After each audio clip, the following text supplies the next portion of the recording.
karena berhubungan ini masih suasana Natal. Saya sudah membaca Alkitab Perjanjian Baru dan saya tidak menemukan Tuhan Yesus lahir di bulan 12 atau Desember dan di hari ke-25. Kok di bulan musim dingin, harusnya di musim gugur. Tapi lahir di bulan ke-9 September dan hari ke-11. Jadi Natal itu buatan manusia kan, Dad? Dan yang buat Yesus dijadikan lahir tanggal 25 Desember para orang Romawi. Dan itu adalah hari raya Romawi. Maaf Dad, saya penasaran. Apakah saya saja yang penasaran atau ada yang tahu tapi ya sudah ikut-ikutan saja Natalan. Dan pohon Natal dan Santa Claus itu tidak ada di Alkitab. Terima kasih Dad. Iya. Jadi gini saudara. Bicara tentang masalah merayakan Natal, saya mau fokus kita itu sama gitu ya. Yang pertama, saya mau kita sama-sama setuju bahwa Yesus itu bukanlah sebuah kisah dongeng. Sama seperti saya, Stephen Agustinus bukanlah tokoh fantasi, tapi ini tokoh nyata gitu ya. Dan karena saya pribadi yang nyata, ya saya juga adalah tanggal lahirnya. Saya perlu sebutin atau enggak? Enggak usah kali ya. Atau perlu supaya saudara bisa kasih kado. Enggak guyon. Tapi saudara tahulah ya, ada tanggal ulang tahun saya. Walaupun pada kenyataannya ada banyak juga sih orang-orang yang kadang salah hari waktu ngucapin selamat ulang tahun. Tapi ya enggak apa-apa. Yang penting kan saya kan tidak salah terlahir ke dunia ini. Ada orang-orang yang salah kasih kado. Dalam arti sudah lewat kok baru kasih kado. Tapi yang namanya dikasih kado ya diterima sajalah ya kan. Guyon lo, ini guyon lo, jangan dianggap beneran. Tapi prinsipnya bener. Ya, mau Yesus lahir tanggal 25 Desember, mau Yesus lahir tanggal 2 September, mau Yesus lahirnya tanggal 3 Januari. Yang pasti Yesus itu sudah pernah lahir. Dia bukan tokoh fantasi, dia tokoh real. Kan gitu saudara. Nah, kalau kemudian oleh karena pemerintahan Roma pada saat itu menguasai seluruh dunia, dan kembali istilahnya itu kan sejarah itu ditulis oleh kaum pemenang. Jadi kalau waktu itu pemerintahan Roma memutuskan, karena dia menguasai seluruh dunia, memutuskan ayo kita bikin perayaan Natalnya tanggal 25. Sudahlah, rayakan saja.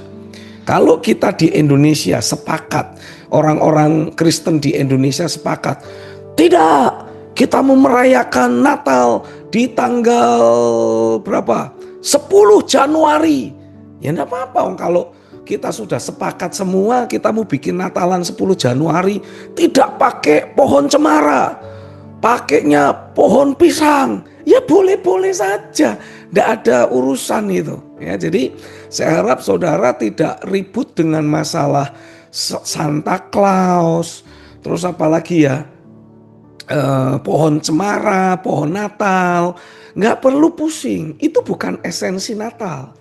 Esensi Natal justru adalah Yesus harus lahir dalam hidup kita. Betul ya saudara ya? Lalu ada yang protes, loh masa setiap tahun Yesusnya lahir dalam diri kita? Kapan besarnya? Ya sudah, kita ganti. Kehendak Bapa harus terlahir dalam hati kita, dalam hidup kita. Setuju dulu dong. Jempolnya mana ini? Makanya kalau saudara memperhatikan message Natal yang saya sampaikan kemarin di perayaan Natal BCC, ya, bukan tanggal 25 loh, kemarin tuh masih baru tanggal 14 Desember. Tujuannya apa? Saya kasih message seperti itu. Karena memang ada banyak dari antara kita sudah Kristen, sudah lahir baru, mungkin bahkan sudah penuh Roh Kudus. Tapi kehendak Bapa itu belum pernah terlahir dalam hidupnya. Jadi ini waktunya kita merayakan lahirnya kehendak Bapa dalam hidup kita. Jadi kita bukan cuma sekedar happy-happy, lalu kemudian hai selamat hari Natal, Merry Christmas. No, pastikan engkau terus berjalan dalam kehendak Bapa. Engkau terus melangkah dalam isi hati Tuhan. Karena kehendak Tuhan harus terlahir dalam hidup kita. Ya, jangan cinta dunia, cinta diri sendiri, cinta uang yang terus bercokol dalam hidup kita. Tapi biarlah cinta akan Tuhan, kehendak Tuhan itu yang terlahir. Dan mari kita pastikan kehendak Tuhan itu semakin bertumbuh, semakin kuat menguasai kita dan menyingkirkan cinta dunia, cinta diri sendiri, cinta uang yang selama ini bercokol dalam hidup kita, ya. Ini bisa jadi bahan khotbah baru ini, bahan khotbah yang profetis ini buat pendeta-pendeta yang nanti dapat jatah khotbah di tanggal 25 Desember. Wah, saya kasih bocoran ini ya. Saudara khotbahkan. Ayo jemaat, hari ini kita tidak hanya merayakan kelahiran Sang Juru Selamat. Karena harusnya Yesus sudah terlahir dalam diri kita. Tapi mari kita bersama-sama memastikan terlahirnya kehendak Bapa, rencana Tuhan dalam hidup kita. Haleluya. Kita tidak lagi hidup untuk diri sendiri. Kita tidak lagi hidup untuk mengejar kenikmatan pribadi, kesuksesan pribadi, kekayaan, keberhasilan pribadi. Ada amin. Tapi kita menjalani hari-hari kita untuk menyelesaikan rencana dan agenda Tuhan. Hati-hati. Jangan sampai ini roh cinta diri sendiri, roh cinta uang, roh cinta dunia ini menjadi seperti Herodes yang berniat membunuh agenda Tuhan yang baru terlahir dalam hidup kita. Itu jemaat langsung kejang-kejang bertobat, pelepasan, minta ampun sama Tuhan, dijamah oleh Roh Kudus. Haleluya. Setuju gak nih kira-kira nih? Yang setuju kasih jempolnya gitu loh. Ini saya udah khotbah capek-capek, ndak ada yang respon nih. Gila apa ini ya? Ya, jadi pastikan setiap kita sebagai hamba-hamba Tuhan, sebagai jemaat, kita betul-betul terus berjalan dalam penggenapan rencana Tuhan. Ya, kalau saudara baca di dalam Alkitab, khususnya kisah-kisah Natal, selalu aja ada ayat-ayat tertentu yang bertuliskan seperti ini.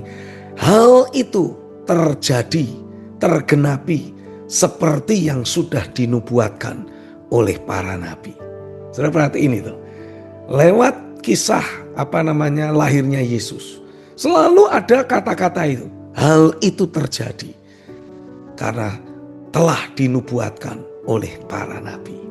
Kenapa seperti itu? Karena memang Tuhan sedang mencari orang-orang yang bisa Dia pakai untuk menggenapkan apa yang sudah dinubuatkan atas Indonesia, atas gereja-gereja, atas umat Tuhan yang ada di bangsa ini. Setuju ya saudara ya?